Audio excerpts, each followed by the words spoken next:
Ces gens sont d'un danger vraiment gravissime. Oh non, moi j'arrête, je rends ma casquette.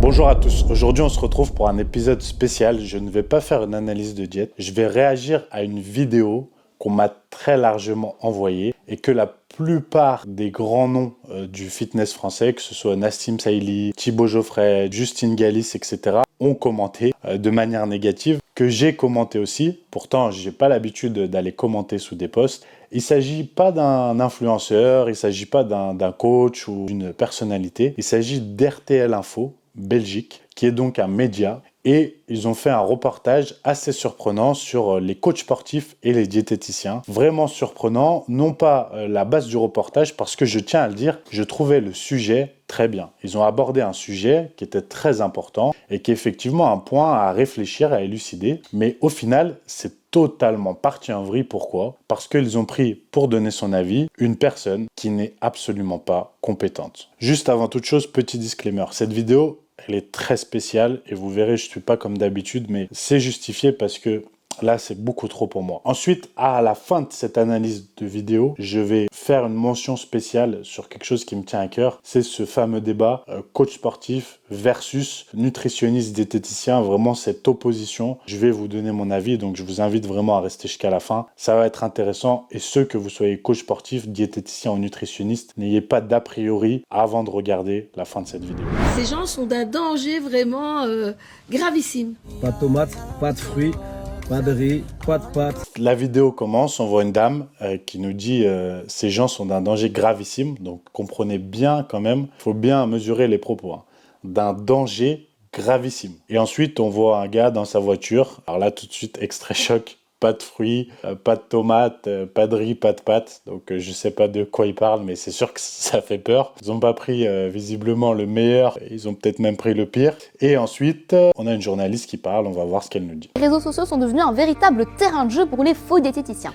Elle a raison, les réseaux sociaux sont devenus un véritable terrain de jeu, mais pas que pour les faux diététiciens. En général, dans tous les domaines professionnels, il faut arrêter de penser que c'est que dans le domaine des coachs et des diététiciens. C'est pareil dans l'immobilier, c'est pareil dans la finance, c'est pareil dans absolument tout. Ils s'y multiplient et donnent des conseils qui sont douteux, voire dangereux.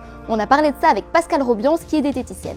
Ce ne sont pas des diététiciens. Donc là, on comprend que la dame s'appelle Pascale Robiance et elle est diététicienne. Le diététicien, il fait des études sérieuses, un bachelier professionnalisant pendant 3 ans en école supérieure. Les jeunes qui se lancent sur les réseaux sociaux, ce sont des autodidactes, ce sont des escrocs. Alors là, très intéressant. Comprenez bien. Avant, on avait danger gravissime. Et là, qu'est-ce qu'on entend ? Les diététiciens, certes, sont des gens qui font des études supérieures. C'est vrai. Elle explique ensuite que les jeunes qui se lancent sur les réseaux sociaux sont des autodidactes et sont des escrocs. Déjà, comment est-ce qu'on peut généraliser à ce point-là ? Sur les réseaux sociaux, il y a des jeunes qui se lancent, qui sont diététiciens diplômés, nutritionnistes diplômés, coachs sportifs diplômés, d'autres qui sont autodidactes. Il y a de tout. Il y a des médecins, il y a des mécaniciens, il y a des gens du chantier, il y a de tout. On est déjà face à quelqu'un que l'on peut clairement identifier comme quelqu'un qui est réfractaire au changement. Il faut accepter que le monde change. Vous savez, j'aime toujours prendre cet exemple-là. Que vous aimiez la télé en noir et blanc ou non, c'est comme ça maintenant, la télé elle est en couleur, elle est même en 4K, elle est même en LED, en OLED. C'est fini la télé en noir et blanc. Et bah oui, sur les réseaux sociaux, il y a des jeunes qui se lancent, qui sont autodidactes parfois, ça ne veut pas dire que ce sont des escrocs. Parce qu'il y a aussi des gens qui sont diplômés et qui sont des escrocs. On ne qualifie pas un escroc en fonction de ses titres. On qualifie un escroc en fonction de son discours et de ses pratiques. C'est pas pareil. Alors, est-ce que certaines de ces recettes pourraient fonctionner ? On va en regarder une ou deux ensemble. Alors, la première... Ils vont sélectionner des extraits. Donc déjà, jusqu'ici, tous les propos étaient généralistes, mais maintenant, on prend des extraits spécifiques. Intéressant de voir quels extraits ils ont sélectionnés. C'est un petit déjeuner perte de poids. On prend une banane, on la hache grossièrement, on va rajouter un œuf, de la maïzena, un petit peu de levure chimique, de l'extrait de vanille. On mélange bien le tout et ensuite on va venir y rajouter quelques noix de cajou. On ne perd pas de poids en mangeant ça le matin. C'est un petit déjeuner équilibré. Premièrement, on ne mange pas un œuf tous les jours, sauf si c'est un œuf enrichi en oméga 3, donc en acides gras. Et là, je vous dis sincèrement, dès que j'ai vu cet extrait, j'ai dit RTL, ils sont foutus. Et ça manque pas, à l'heure où je regarde cette vidéo, il y a autant de commentaires qu'il y a de likes sur la vidéo. Quand vous en êtes à là, c'est qu'il y a un sérieux problème. Et les commentaires sont tous négatifs sans exception. Pourquoi ? Le principal problème, ce reportage, il était bien parti. Il partait d'une bonne intention et d'un vrai sujet qu'il faut traiter. C'est bien. Mais qui a déterminé que cette dame-là était compétente et était une experte pour venir parler du sujet? Bien visiblement, c'est les journalistes, la rédaction d'RTL. Est-ce que les journalistes en question et la rédaction d'RTL sont plus compétents que les gens qu'ils viennent critiquer dans cette vidéo? On va voir ça ensemble. Maintenant, revenons à ses premiers propos. Ils ont pris un extrait où on voit quelqu'un qui écrase une banane et qui fait une recette pour un petit déjeuner. Et là, elle nous dit que c'est un petit déjeuner sain, mais qui n'est pas un petit déjeuner de perte de poids. Bon, déjà, on a un problème. Un petit déjeuner perte de poids, ça n'existe pas. Ça n'existe pas. Il n'y a pas de petit déjeuner perte de poids ou non, ça n'existe pas. Là, déjà, on a un sérieux problème. Je pense que 99% des gens qui vont regarder cette vidéo, déjà, l'auront compris mieux que Pascal. Vous me permettez, Pascal, de vous appeler par votre prénom parce que moi aussi, finalement, vous m'avez traité d'escroc dangereux, on va y revenir. Donc, je me permets de vous appeler par votre prénom parce que vous avez été quand même assez insultante à mon égard et à celui de plein d'autres. La banane, oui, ça peut être un fruit qui apporte de l'énergie pour la matinée, mais les fruits oléagineux que l'on mange pour être en bonne santé n'entrent pas du tout dans la composition d'une perte de poids.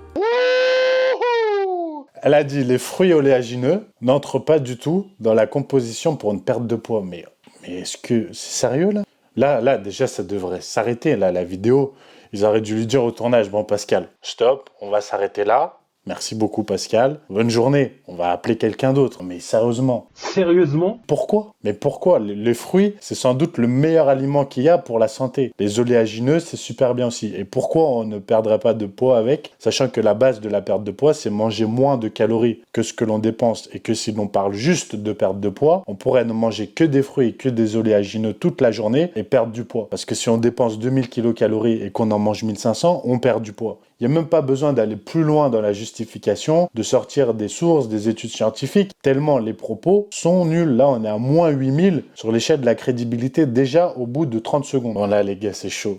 Parce que leur problème, c'est que le premier extrait, ça allait. Mais après, ils ont attaqué Justine Galis. Et là, c'est chaud parce que déjà, j'ai analysé la diète de Justine Galis dans une précédente vidéo sur TikTok et Instagram et elle était très bien. Elle est bien en nutrition et elle est très, très populaire. Un conseil pour les médias qui, visiblement, n'ont pas compris les codes des réseaux sociaux. Ici, c'est pas votre monde, en fait. Vous pouvez pas manipuler comme vous le faites à la télé. Donc, quand vous vous attaquez à quelqu'un comme ça, essayez de le faire bien.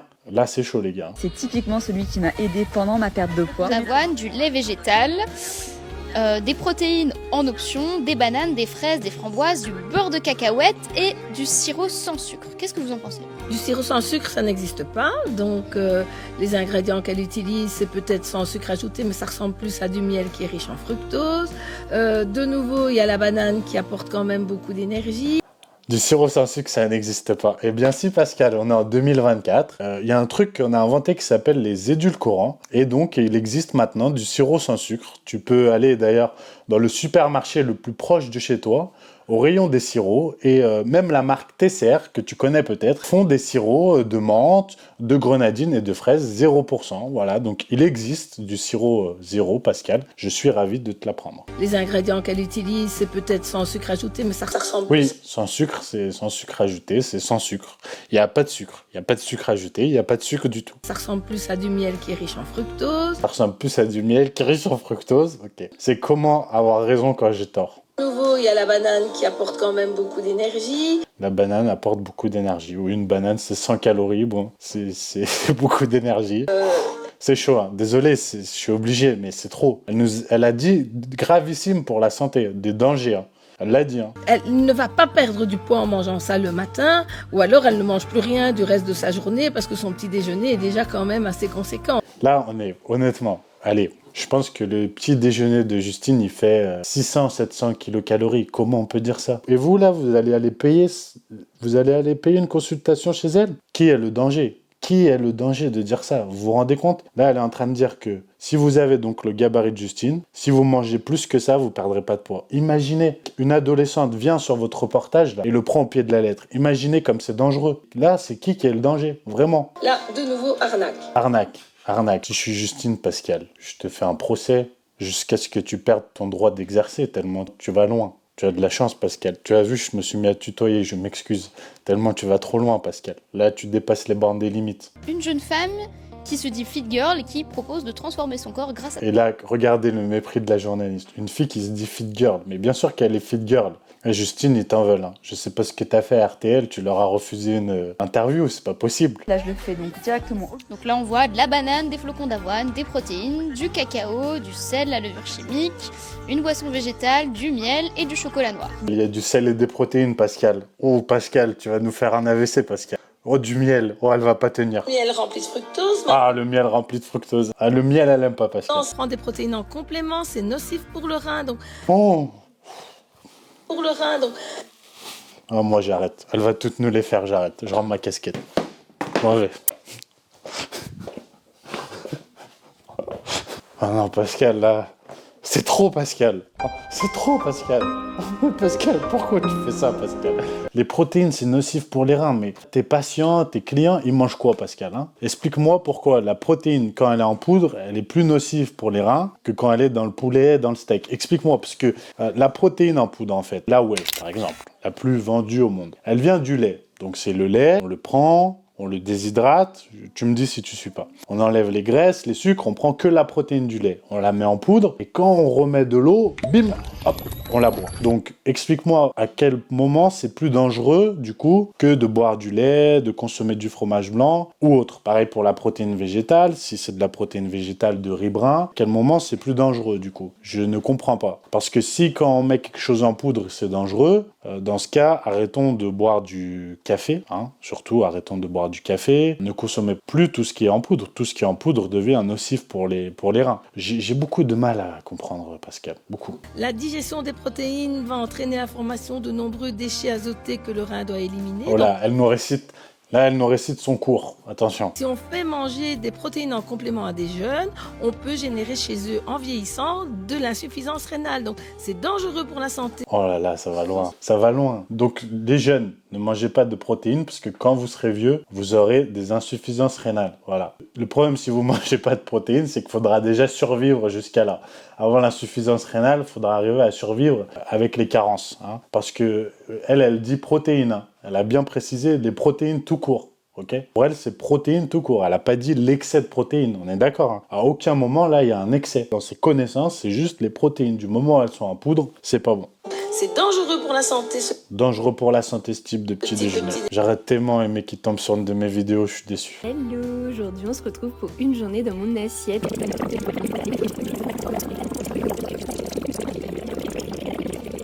Qu'est-ce que vous en pensez?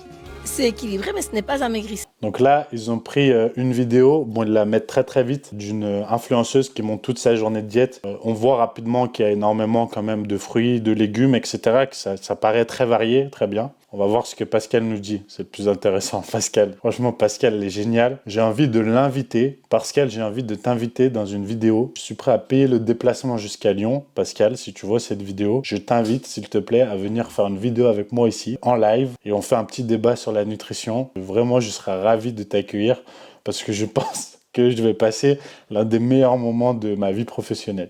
C'est équilibré, mais ce n'est pas amaigrissant. Alors pourquoi toujours utiliser ce miel qui est riche en fructose? L'excès de fructose, c'est toxique pour le foie. À Pascal, elle n'aime pas le miel et le fructose. Vraiment, elle a dû faire une indigestion un jour. L'excès de fructose est toxique pour le foie. J'attendais cet argument, non. L'excès de fructose n'est pas toxique pour le foie. Sinon, on attend les preuves et les références scientifiques. Oui, vous allez nous sortir des études sur les rats et les souris. Comprenez bien que les rats et les souris ne sont pas l'homme, même si c'est l'animal qui s'en rapproche le plus, ce n'est pas l'homme. Et que les quantités à chaque fois utilisées sur les rats et les souris doivent être mis en rapport avec le poids d'un homme. Un homme est combien de fois plus lourd? Un homme avec un gros H, homme-femme, plus lourd qu'une souris ou un rat. Il faut mettre en ratio. Si vous mettez en ratio et vous voyez la quantité de fructose qu'il faut pour arriver au même résultat, vous verrez que vous pouvez très largement consommer du miel et des fruits, que le fructose ne pose aucun problème au niveau de la glycémie. Le fructose ne se stocke pas en gras plus que les autres sources de glucides. Certes, ils sont métabolisés en premier par le foie et par le cerveau parce qu'ils en ont besoin en priorité pour fonctionner, mais ensuite c'est très bien métabolisé aussi en énergie sans aucun problème, et que c'est que l'excédent calorique, encore une fois, qui va vous faire prendre du gras. Le fructose est transformé en graisse au niveau du foie et stocké au niveau du foie. Il n'est utilisé que si on pratique régulièrement une activité physique. Je vais même pas, là je vais même pas, non. Il rajoute des fruits oléagineux, certes, il est préconisé d'en manger 15 à 25 grammes par jour, mais... Donc là, vous voyez, elle récite. Donc typiquement, en fait, son problème, c'est pas qu'elle est diététicienne, hein. Attention, il y a de très bons diététiciens et de très bons nutritionnistes. Son problème, c'est qu'elle a appris ses cours il y a 30-40 ans, et puis après, plus rien. C'est tout terminé. Elle a appris ses cours, et là, elle vous récite ses cours. On préconise 15 à 25 grammes par jour. Mais qui préconise pour qui ? 15 à 25 grammes d'oléagineux par jour, ça doit faire environ 7 grammes de lipides. Donc si vous consommez même la dose minimale recommandée pour la santé, 0,5 grammes de lipides, ça veut dire que vous pesez 14 kilos. 14 kilos, c'est le poids de ma fille de 3 ans. Donc c'est pas le poids d'un homme ou d'un adulte, quoi. Donc c'est n'importe quoi de dire ça. L'apport en oléagineux doit être fait en fonction de votre alimentation en général, de votre apport en lipides en général. Vous pouvez en consommer bien plus comme bien moins, etc. Ce qui compte, c'est la variété et la qualité des lipides. C'est n'importe quoi. Et dans le cadre d'un amaigrissement, ça apporte quand même entre 500 et 800 calories au 100 grammes. Donc c'est l'équivalent de 2 tranches de pain si on mange ce type de fruits oléagineux en plus. Bon, là, elle nous compare les calories des oléagineux et les calories du pain. En plus n'est pas forcément adapté pour monsieur et madame tout le monde qui a peut-être des problèmes de santé, du cholestérol, du diabète, de l'excès de poids. Justement, la consommation d'oléagineux, si tu as du cholestérol, en tout cas si ton LDL est trop élevé, si tu consommes de beaux oléagineux, Pascal, sache que ce sera bénéfique. Si on veut trouver des conseils sur les réseaux sociaux, mais qui fonctionnent et qui aident vraiment, on va sur le site de l'Union professionnelle des diététiciens. Ah, voilà, on y arrive. Pour Pascal, tous les conseils sur les réseaux sociaux sont mauvais et le site des diététiciens.be est la solution. Le problème, c'est que si Pascal a pris les conseils qu'elle vient de donner sur le site, est-ce qu'on va sur le site ou pas ? Pour obtenir la liste des diététiciens agréés qui travaillent dans votre quartier ou dans votre région de manière à avoir vraiment un conseil santé de qualité et personnalisé. Donc là, Pascal dit qu'il faut forcément aller voir un diététicien qualifié pour avoir des bons conseils en diète. Ne bougez pas, on va y revenir après. Et alors parfois sur les bios Insta ou TikTok de ces jeunes, on voit qu'il est écrit diététicien. Si jamais on les trouve pas sur cette liste dont vous nous parliez, est-ce que ça veut dire que c'est vraiment des diététiciens ou alors c'est pas du tout possible? Alors, on leur demande s'ils ont un numéro INAMI. S'ils ont un numéro INAMI, ce sont de vrais diététiciens. Maintenant, tout à chacun qui utilise le terme diététique ou diététicien sans avoir le titre requis est punissable par la loi. Et donc, je pense qu'il faut faire la part des choses et savoir voir si on a affaire ou pas à un professionnel de la santé. Donc... Alors là, par contre, c'est intéressant. Elle explique qu'effectivement, si vous avez quelqu'un qui se prétend un titre qu'il n'a pas, il est punissable par la loi. Ça, c'est tout à fait compréhensible puisque ce serait de l'abus de confiance. C'est exactement comme si vous mettez... médecin dans votre bio, que vous ouvrez un garage, vous vous dites garagiste alors que vous n'avez pas les prérequis, enfin tous les métiers où il y a des prérequis, je ne sais pas pour les garagistes, mais ça vous le comprenez bien. Encore une fois, je fais un petit spoil, mais on va parler à la fin de est-ce que le titre donne les compétences et fait la qualité du professionnel. Bon, là, on le voit avec Pascal, clairement pas. Et alors, du coup, moi, parfois, je vois sur les réseaux sociaux, donc TikTok, Insta, etc., des jeunes qui se nomment coach sportifs. Ah, elle nous attaque, ça y est. Les coachs sportifs, accrochez-vous, on va prendre cher, les gars. Les gars, les filles, on va prendre très cher, j'en suis sûr. Et qui donnent des conseils de nutrition et de diététique alors qu'ils sont coachs sportifs. Déjà, la journaliste hyper méprisante. Du moment où on est coach sportif, pourquoi est-ce qu'on donne des conseils de nutrition et de diététique pour elle ? On est coach sportif. C'est vrai, en soi, quel rapport entre le sport et la nutrition et la diététique ? C'est débile. Vous voyez ? Vous voyez le raisonnement ? Bah oui. Sport, nutrition, diététique, mais de quoi on se mêle ? Alors, non seulement c'est scandaleux, mais en plus... Ah, c'est scandaleux. Déjà, c'est scandaleux. Tout à fait dangereux pour la santé. Ah, c'est dangereux pour la santé. Voilà. Donc que les coachs donnent des conseils en nutrition et en diète, c'est dangereux. Voilà. Donc arrêtez s'il vous plaît. Arrêtez. D'ailleurs, moi, je vais arrêter aussi. Donc c'est fini. Fin de la vidéo. Et il m'arrive régulièrement d'en appeler certains parce que je reçois des patients en consultation qui ont eu des conseils nutritionnels tout à fait inadaptés à leur pathologie. Oh, s'il vous plaît, allez voir Pascal. Tous ceux qui ont un programme avec moi, allez voir Pascal. Montrez-lui une de mes diètes pour qu'elle m'appelle. S'il vous plaît. D'ailleurs, Pascal, je te mets mon numéro juste là. WhatsApp, juste en dessous là. Appelle-moi Pascal. Vraiment, je suis fasciné. Donc, j'aimerais beaucoup avoir une discussion avec toi. Et donc de les menacer parce qu'il y a pratique illégale. Elle menace. Oh, là, je suis comme ça là. Par contre, je me pose une question. Je sais pas comment elle va faire pour me menacer. Ça va être chaud. Ça va être chaud, Pascal. Il y a de la diététique et donc de me les menacer de déposer plainte. Menace de déposer plainte. Méfiez-vous. Arrêtez les coachs. Hein. Pascal est là. Elle va faire justice pour les diététiciens. Arrêtez. Maintenant, hein. On rigole pas. Ces gens sont d'un danger vraiment gravissime. Bon, là, je dois vous avouer que ça fait quoi 6 mois qu'on fait des analyses. Ouais, ça doit faire 6 mois. Donc ça doit être peut-être la 5e. Pascal, je te décerne la Palme d'Or. Vraiment, Pascal, là, t'as l'Oscar. C'est toi la meilleure. Et je pense qu'avant que tu sois détrôné, il va se passer du temps. Parce que, effectivement, j'en ai vu des escrocs, j'en ai vu des incompétents qui donnent des conseils, des influenceurs, etc.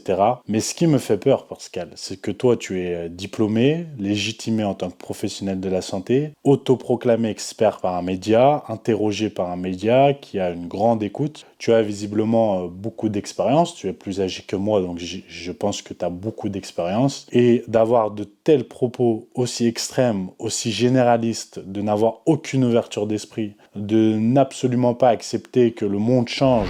Comme promis, je vais revenir rapidement sur ce fameux débat entre coach sportif, diététicien, nutritionniste. Débat ou, comme pour Pascal, peut-être combat. Pour beaucoup de diététiciens, c'est justement un combat, et moi je l'ai vécu personnellement, des diététiciens qui attaquent le fait qu'en tant que coach sportif, on puisse se permettre de faire des programmes, de donner des conseils, etc. etc.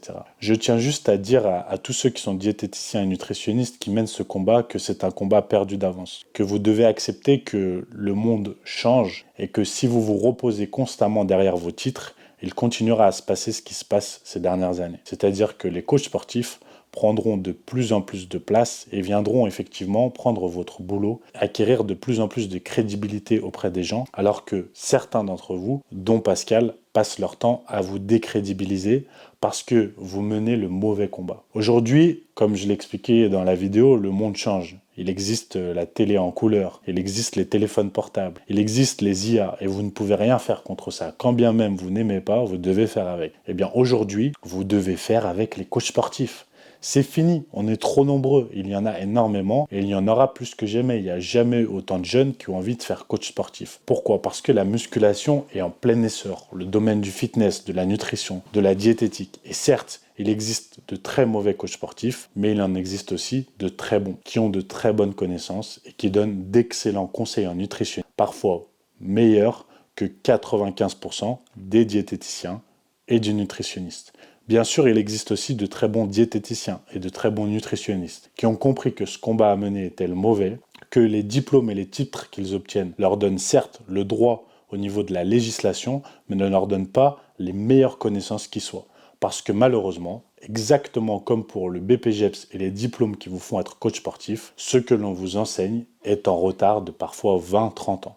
Et lorsque vous sortez de ces qualifications professionnelles, quelles qu'elles soient, vous n'êtes pas compétent. Vous êtes loin d'être le meilleur. Si vous ne comprenez pas ça, que vous ne travaillez pas dur ensuite, que vous ne vous mettez pas à jour, que vous ne continuez pas à vous former, à essayer de vous améliorer sur le terrain, à lire des livres, etc., etc., vous ne deviendrez pas bon. Et après, effectivement, vous allez pleurer. « Oh, ils piquent mon travail. Oh, et regardez, ils n'ont pas le droit, etc., etc. » Alors que si vous devenez bon, si vous cherchez à être le meilleur, que vous donnez de la qualité, vous vous concentrez sur votre service, sur vos clients, sur vos connaissances, vous n'aurez pas besoin de vous soucier de ce qui se passe ailleurs. Regardez, moi je suis un coach diplômé avec toutes les certifications et les qualifications. Il y a énormément de gens qui se lancent dans le coaching sans aucun diplôme. Je ne m'en suis jamais plaint.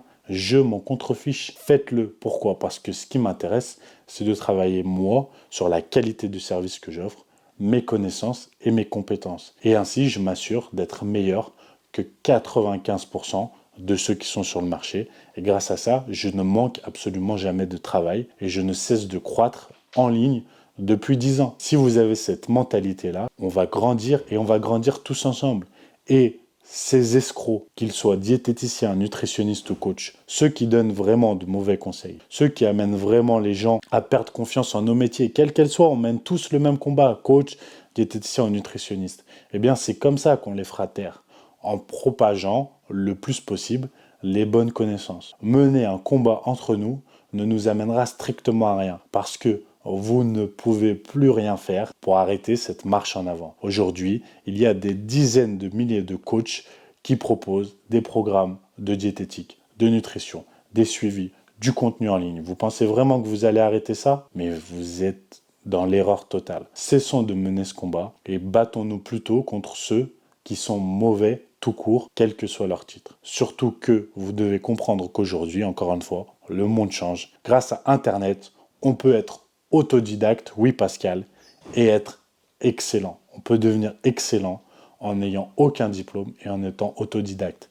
C'est la beauté du monde d'aujourd'hui et c'est ce qui fait qu'il y a de plus en plus de jeunes qui s'en sortent alors qu'ils ne sont pas nés avec une cuillère en argent dans la bouche, alors qu'ils n'ont pas les bons contacts, alors qu'ils n'ont pas pu rentrer dans les grandes écoles, alors qu'ils ont eu un parcours parfois de vie difficile. Grâce à Internet et au monde d'aujourd'hui, ils s'en sortent et j'en fais partie. Et tu sais quoi, Pascal? Eh bien, si tu penses comme ça, t'es foutu, t'es perdu, tu n'as plus qu'à prendre ta retraite. Merci à tous, j'espère que vous avez aimé cette vidéo. Je sais qu'elle divisera et que tout le monde ne sera pas d'accord. Je m'en contrefiche parce que mon seul but était de donner mon avis face à cette vidéo qui m'a chagriné parce que j'en ai marre d'entendre ce genre de discours depuis des années sans aucun fondement et que ces gens passent pour les experts alors que ce sont eux les escrocs. A plus, bye bye.